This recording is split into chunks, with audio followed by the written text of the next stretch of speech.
Okay, so I just want to talk really fast before I get out of here. This weekend is actually pretty good where I don't want to really go into it though. Um, but I have a couple things I want to say, and I wanted to share like two memories from childhood of projects that I enjoyed as part of expressive blogging that's helping me to integrate my life experiences into today, as I am a late bloomer for Act 1 goals and Act 2 goals, and hopefully, with God willing, with health. Also, trying to navigate what my family system is in this inheritance and understanding the overall reality of maybe in not having people ever support anything that I or really any of us have done is kind of illuminated the fact that I think that we were kind of like a scapegoat lineage, and our only purpose is to take on the generational ills of each line that we're connected to. Yeah. And so that's why it's taken me so long to find a voice, because I was actually we are actually supposed to suffocate under the weight of it all. So, since that's trying to still happen, and I kind of feel like I am buried alive and, as in Kill Bill, wiggling my big toe to get out from underneath the weight of it all, um, it would make sense that I would be late, because on top of my own personal mistakes, there would be a generational pull, a grand generational gravitational pull, and spells at play that were bigger than me in my existence, that had existed for many, many years. Many, many years.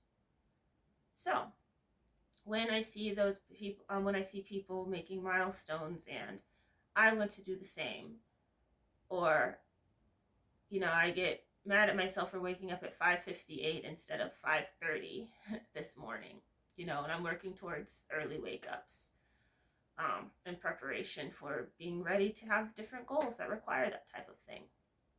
Um, so anyway, I say that to say that when I have these feelings of feeling inferior or feeling envious or jealous of others' accomplishments, and that I'm glad that those feelings do subside eventually. So, but when I do feel that, I think I need to just feel it and let it take its course and keep placing one foot in front of the other, and kind of understand that, and being honest about the different intersections that I have at play, um, things can take a lot longer. Maybe not a lot longer, but maybe longer, you know. So when I talk about race, gender, skin tone, cultural origin, generational trauma, that is probably everybody will have this, but when it's kind of more than average, of groups that are going to be experiencing a higher level of generational trauma. So yeah, so that's the first thing I wanted to say. And the second thing I want to say is that I have to figure out how to articulate the fact that it's my father's birthday today, and I don't really know how to do that, what to do. I have to figure out my feelings, and that's all I can say here, because I think maybe I would talk about this more in counseling tomorrow.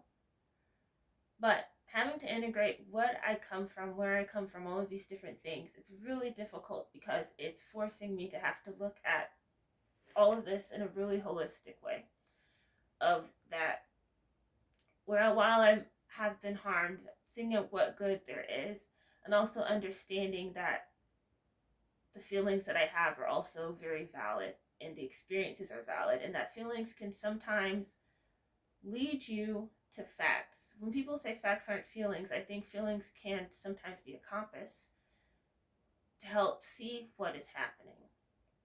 And I think I'm going to trust my feelings, and not discount myself and validate myself within them.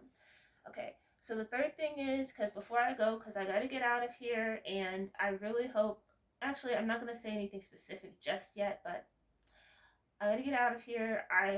And I need to just work on a lot of different things right now. I'm going to be doing Chinese in the Nutcracker, and I need to work on that. Yeah. Um, and a couple other things. So before my unjob shift, which I want to whittle out soon, please. I need to have my life together so much more, and it's okay. So I just want to share two memories from childhood. This is part of my expressive blogging that I'll do. And also I need to contact siblings and all of these things. But okay, so expressive blogging, and these are early memories from early childhood. So and these are just two. I have actually written down a bunch, but I've only already been speaking for 6 minutes and I do need to get out of here. So I just want to say this really fast.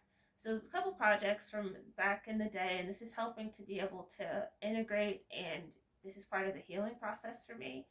Um, the first one, and this is in Georgia, DeKalb County, more specifically like outside of Atlanta, DeKalb County.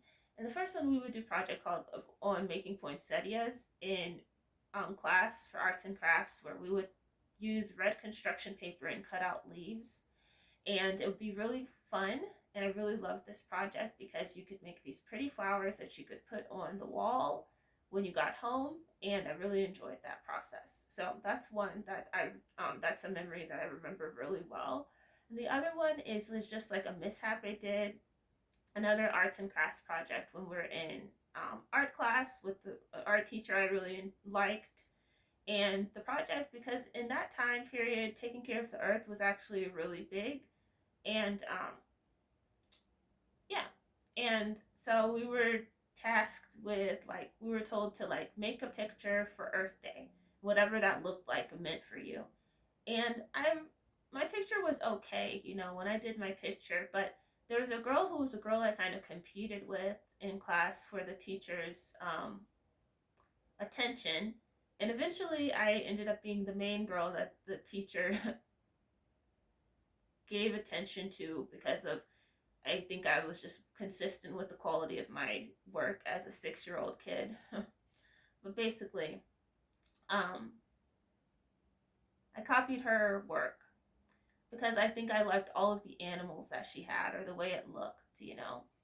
And, the other kids, and this is kind of a makeup of kids of different backgrounds. Like, there will be, I think, probably mainly black kids and some white kids and some kids from other countries that are coming to the United States and taking a lessons called ESOL in order to learn the English language.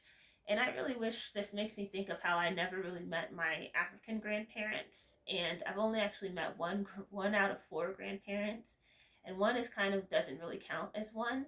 So having to kind of recognize again all of these things at play that would mean that I wouldn't have this foundational support to be able to understand things that might be my strengths, that I might just fall under the weight of what all of this stuff is before I even have the chance to start to recognize it.